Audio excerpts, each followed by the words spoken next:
자, 기도하겠습니다.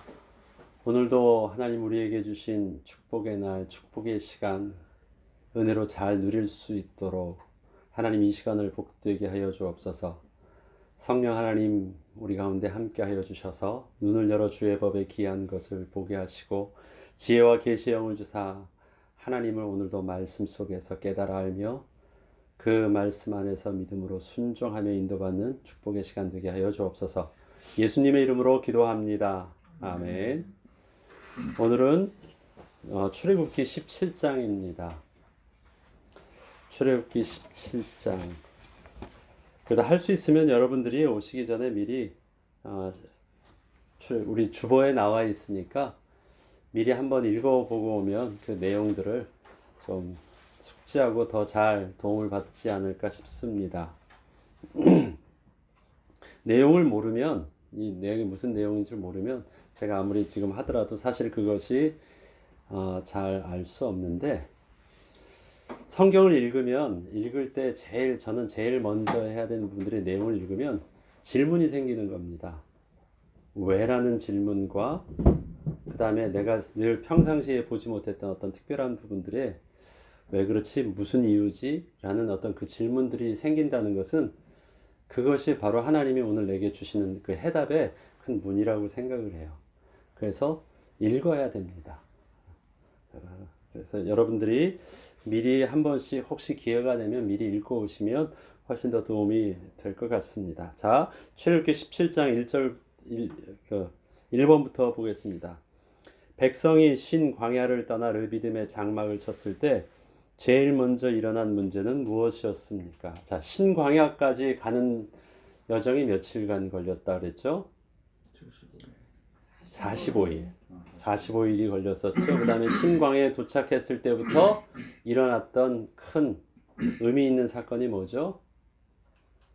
그때서부터 만나가 내리기 시작했습니다. 이제 만나가 계속 내리기 시작했으니까 드디어 이제 양식을 걱정하지 않는 일들이 있었죠. 만나는 지속적으로 내린 것이었고, 그 메추라기는 사실은 백성들이 원망할 때 그 두 번의 사건을 통해서 나타났습니다. 하나님께서 이스라엘 백성들에게 주었던 그 양식은, 그래서 만나와 메추라기를 늘 두 개를 병행해서 쓰지만 사실은 만나와 메추라기가 아니고 만나라고 합니다. 그렇게 해서 신광야를 거쳐서 또 하나님께서 그곳에서 언약도 주시고 신광야에서 또 하나님의 또 약속의 말씀도 붙잡고 쭉 가다가 오늘은 드디어 어디 왔냐면 르비딤에 장막을 쳤습니다. 근데 여기서 제일 먼저 일어난 문제가 뭐였습니까? 1절. 이스라엘 자손의 온 회중이 여호와의 명령대로 신광야에서 떠나 그 노정대로 행하여 르비딤에 장막을 쳤으니 백성의 마실 물이 없었다. 자, 여기까지 온 게 제일 첫 번째 여정이 아니에요. 이미 출애굽에서 나올 때 그들은 어디로 나왔냐면 이제 광야로 나왔거든요. 광야에서는 늘 일반 사람이 사는 곳과 다르게 광야 자체는 원래 물이 없는 곳입니다. 그런데 지금 이 신광야까지 나올 때까지 경험한 것들이 있죠. 제일 먼저 뭘 경험했었죠?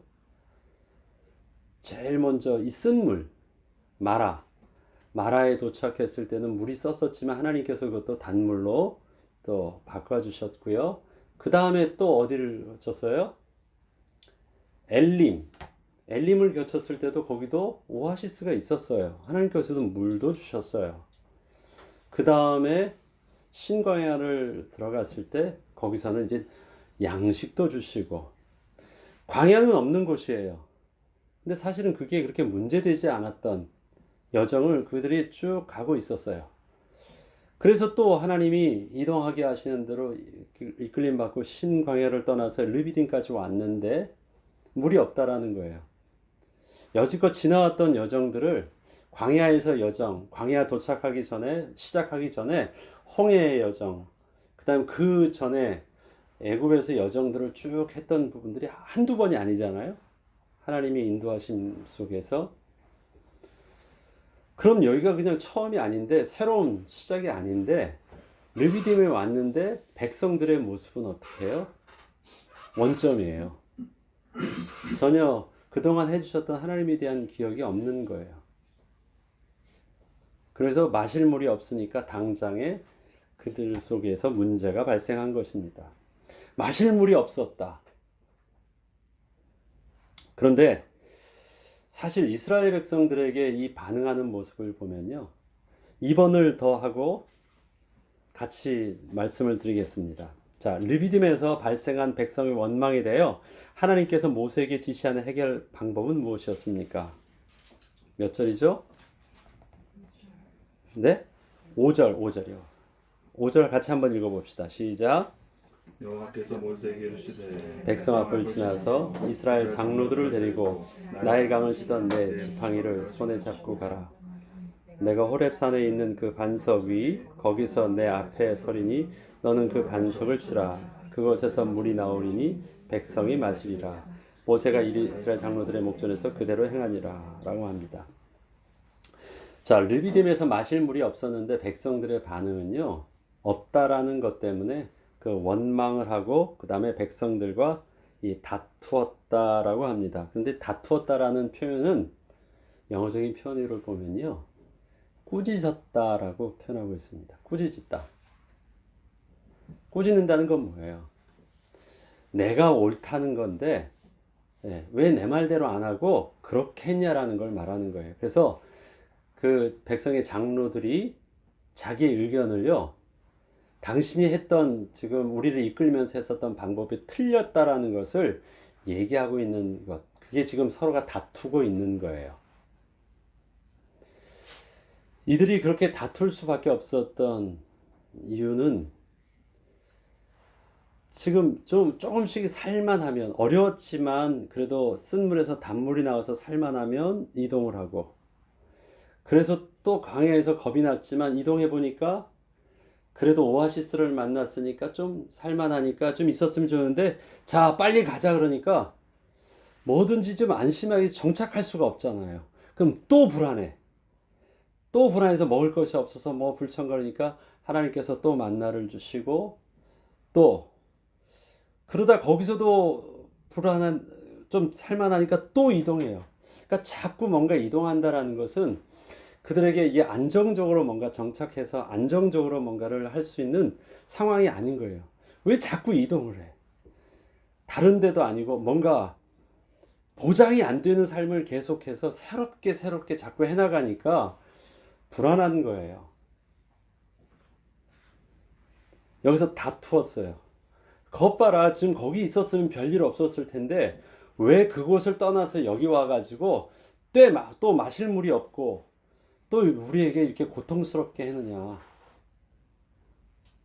그래서 자꾸 이 모세의 그 지도력을 지금 원망하고 화를 내는 것입니다. 그것에 대해서 하나님께서 해결하시는 방법은 뭐냐면, 지팡이를 손에 잡고 가라고 하고 그걸로 반석을 물을 치라고 하시잖아요. 근데 그 지팡이가 어떤 지팡이예요? 나일강을 치던 내 지팡이.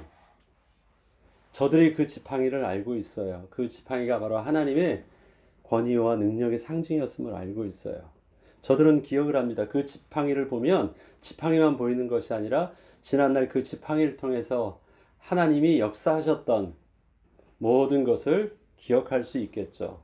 그게 나일강 문제만 있었습니까? 나일강의 물도 산물도 죽은 물로 만드신 하나님. 예. 왜요? 나일강을 쳤을 때 나일강 물이 핏물로 바뀌었잖아요. 예. 그 지팡이로 또 모든 10가지 기적을, 물론 그 지팡이는 모세의 지팡이만이 기적은 아니었습니다. 맨 처음에는 아론의 지팡이로 또 했었습니다. 그러나 결국은 계속해서 그 지팡이를 통해서 하나님은 모든 기적들을 많이 베풀어 주셨고 보여주셨는데, 또 그 지팡이를 손에 들고 그 지팡이를 내리쳤을 때, 소를 들었을 때 홍해도 갈리우지고 지금 그 지팡이로 내려치래요. 다시 말해서 그건 모세의 능력이 아니라 하나님의 말씀에 순종해서 그 권위를 그가 사용했을 뿐인데, 지팡이를 쳤다라는 것은요, 저들에게 반석을 친 것은, 사실 반석에서 물이 나오는 게 말이 됩니까? 아니에요. 하나님의 능력이면 된다라는 것을 보여주는 거예요. 땅을 파야 물이 나올 가능성이라도 있죠. 팔 수도 없는 반석을 어떻게 파요? 그 의미가 말이 안 되는 말이에요. 그런데 그 반석이 갈라지고 거기서 물이 솟구친다고요? 그것은 그냥 하나님의 능력을 보는 것입니다. 이스라엘 백성들이 광야를 다니면서 훈련 받아야 될 것이 있어요. 저들은 지금 당장에 이 본능적으로 반응한 것은 먹을 것이 있느냐 없느냐, 마실 물이 있느냐 없느냐, 지금 그들의 생존에 필요한 것, 먹을 양식과 마실 물과 그런 것만 지금 보고 유무에 관심이 있는데, 하나님께서는요 그런 부분들을 그날 당장에 필요한 대로 주셨다가 또 안심하고 의지하려고 하면 또 이동을 해요. 그리고 거기서 또 주세요. 그리고 또 이동하세요. 이 일들을 하나님이 반복하시는 이유는 이스라엘 백성들이 지금 그들은 자기 손에 지금 물과 양식이 있느냐 없느냐가 지금 제일 중요한 것인데, 하나님은 그들에게 계속해서 뭐냐면, 내가 너와 함께하는 하나님이 너와 지금 계속해서 함께 하고 있느냐 없느냐에 대한 그것으로 저들의 의식을 전환시키는 것이 굉장히 중요했습니다. 있어서 사는 것이고 없어서 죽는 것이 아니라, 하나님이 안 계시면 죽는 것이고 하나님이 계시면 죽는 곳에서도 사는 것임을 이스라엘 백성들에게 알려주시는 것입니다. 이스라엘 백성은 그 훈련이 됐어야 됐어요. 그래서 저들이 세상적으로 육신적으로 믿을 만한 것이 있으면 그것을 필요한 만큼만 주시고 그 다음에 또 가시는 거예요. 우리의 삶에도 그렇습니다. 내가 뭔가 믿을 만한 구석이 있으면 살 수 있는 것이고, 환경이나 조건이 안 되면 낙심하고 그 다음에 걱정할 만한 그것이 아니라, 나에게 있어서도 하나님이 계시느냐 계시지 않느냐가 나의 삶에 가장 중요한 삶에 보장될 수 있는 이유이냐라는 것들을 우리가 의식한다면, 그 다음에 이스라엘 백성들은 사실은 하나님이 안 계신 것이 아닌데 하나님이 계시다라는 것을 자꾸 잊어버리는 것이에요. 그래서 그 모습이 똑같아요. 그래서 하나님은 여전히 너희와 하나님이 함께 계시고 너희에게 베풀었던 그 약속이 하나님은 잊지 않고 계시다라는 것들을 이스라엘 백성들에게 계속 알려주고 계십니다. 지금은 처음이에요.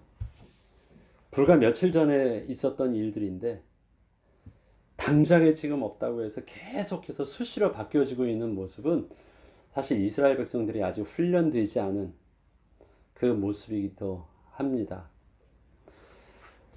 아무튼 이스라엘 백성이 광야 40년 동안 있는 문제는요, 특별한 일들이 발생하고 있지 않아요. 계속해서 똑같은 문제가 계속해서 이동하면서 발생하는데, 그것에 대해서 똑같은 해답을 주는데, 너무 웃긴 것이 계속해서 똑같은 문제가 발생하면 똑같은 그 행동의 불신앙과 불평의 모습이요 계속해서 반복돼요. 그리고 하나님은 똑같이 다시 하나님을 확인시켜 주시고 그 일들을 합니다. 이 광야에선 삶이 굉장히 단순하잖아요. 먹을 것과 마실 것 두 가지만 보장되면 별 말이 없어요. 너무 주니까 스스로 배불러 가지고 또 교만해 가지고 자기가 잘난 줄 알고.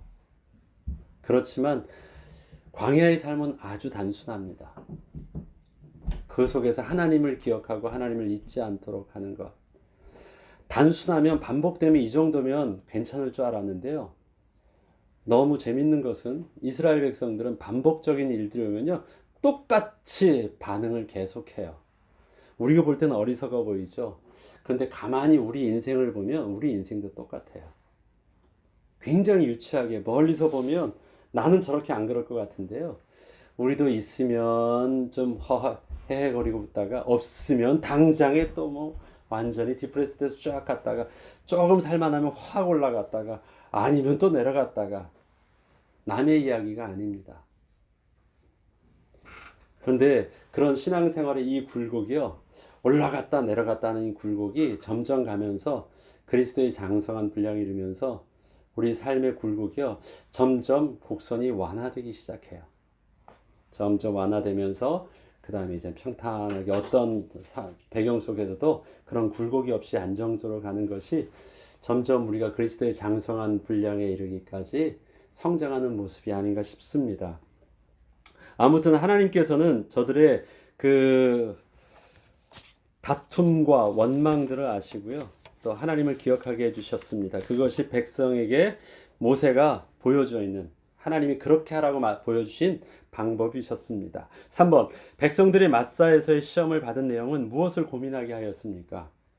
여기 르비딤, 여기 마사인데요, 무엇을 고민하게 했죠? 자, 7절을 같이 한번 읽어보죠. 시작. 그가 그곳 이름을 마사 또는 무리바라 불렀으니 이는 이스라엘 자손이 다투었으며 또는 그들이 여호와를 시험하여 이르기를 여호와께서 우리 중에 계신가 안 계신가 하였음이더라. 그렇죠. 앞에 말씀드렸듯이요, 조금만 일이 있으면 먹는 것이 없다라는 것을 가지고요, 하나님이 안 계신 것하고 마실 물이 없다라는 것을 하나님이 안 계신 것하고 동일하게 보려고 해요. 그 말은 뭡니까? 그것만 있으면, 예, 하나님이 그것이 하나님처럼 보이고 그것만 있으면 걱정할 것이 없어 보여요. 우리 육신의 모습이 어리석은 것은, 우리가 정말 떨어야 될 관심사는 영적인 부분이 훨씬 더 우선적으로 되어야 됩니다. 내 삶의 중심에 하나님이 계시고 하나님이 의식되어지고 하나님의 음성에 민감한가, 그게 우리가 정말 하나님의 자녀가 살아있다라는 그 증거인데, 이스라엘 백성들이 영적으로는 아주 둔감한 게 지금 상황이 어디 있습니까? 하나님이 계신가 안 계신가에 대한 진단이 어디서 있습니까? 먹을 것과 마실 것이 내게 있느냐 없느냐라는 거예요. 그래서 그것을 줄 수만 있다면 그것이 이제 우상 숭배도 하는 거예요. 남의 이야기 아니에요. 우리의 삶에 반응하는 우리의 모습들이 굉장히 내가 인격적이고 믿음 있는 것처럼 보이지만 우리의 삶을 흔들리게 하는 것을 보면요, 하나님의 침묵이 아니에요. 내 주머니에 가진 것이 있느냐 없느냐가 훨씬 더 우리를 더 민감하게 반응하게 하고 있고요. 그 속에서 하나님이 계신가 안 계신가, 많은 것들이 배후에 역사하면 하나님이 든든히 내 뒤에 계신 것 같고요, 내 곳간에 양식이 다 떨어지면 하나님도 같이 떠난 것 같은 느낌. 우리의 삶의, 내 지금의 삶의 안정감이 믿음으로 말미암은 것인지 아니면 내 육신의 배경의 든든함으로 말미암은 것인지 우리는 늘 진단해 볼 필요가 있습니다. 이스라엘 백성들의 신앙은 조금만 없어져 보니까 바로 나타납니다. 마실 물이 없다고 거기서 하나님이 계신가 안 계신가를 말하고 있는 그들의 모습입니다. 자, 4번, 이스라엘 백성이 광야에서 행한 최초의 전투는 어느 민족과의 전투였습니까? 네, 아말렉과의 전투예요. 여러분, 이 아말렉에 대한 부분들은요, 이스라엘 백성들이 사울, 그 다음에 다윗, 그 다음에 계속한 이스라엘 백성의 그 역사 속에서, 이스라엘 왕국의 역사 속에서 아말렉은요, 계속해서 이스라엘 백성과 원수된 민족입니다.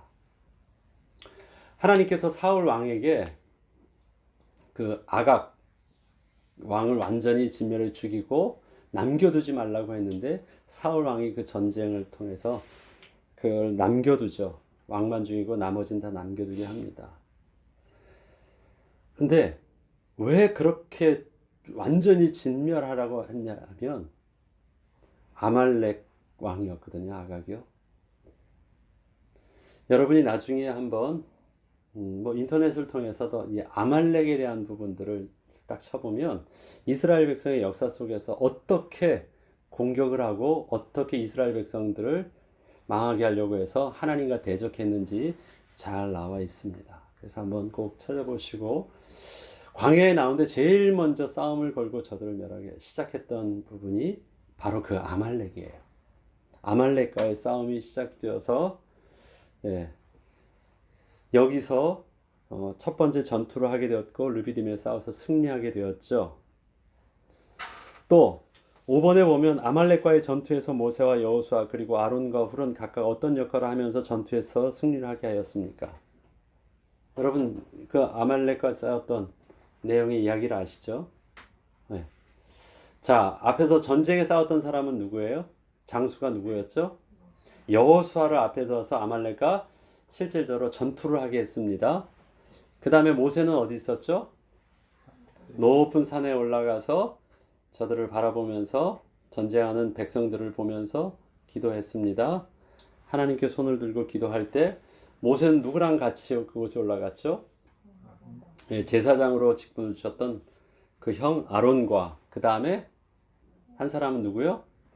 훌은 누구예요?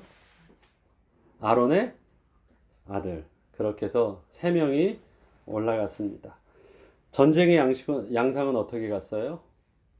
모세가 하나님께 손을 들고 기도할 때는 전세가 저 위에 있어서 이기고 있다가 팔이 아파서 손이 내려오면 그 다음에 또 밀리고 그런 것들 상황을 바라보고 있던 아론과 훌은 어떻게 합니까?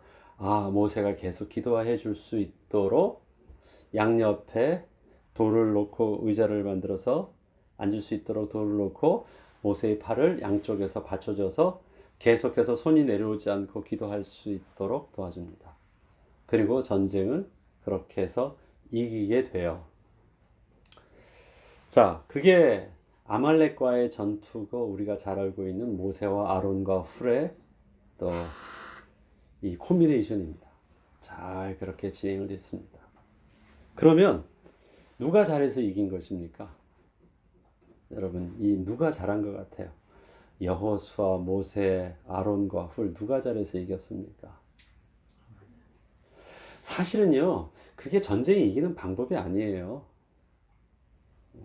하나님께서 저들에게 가르쳐 주려고 하셨던 것, 그럼 전쟁을 할 때마다 그렇게 딱 하면 뭐가 이기나요?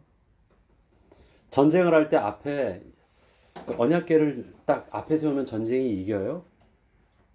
사실 그거는 하나님께서 이스라엘 백성들에게 눈에 보이는 육신적인 것보다 어떻게 영적 싸움이 이루어진지를 저들에게 보여주려고 어떤 상징적인 상황들 속에서 그렇게 하게 하신 것이지, 그게 우리가 전쟁에 이기려면 이렇게 해야 된다라고 하는 어떠한 그 전쟁의 규칙으로서 룰이 아니에요.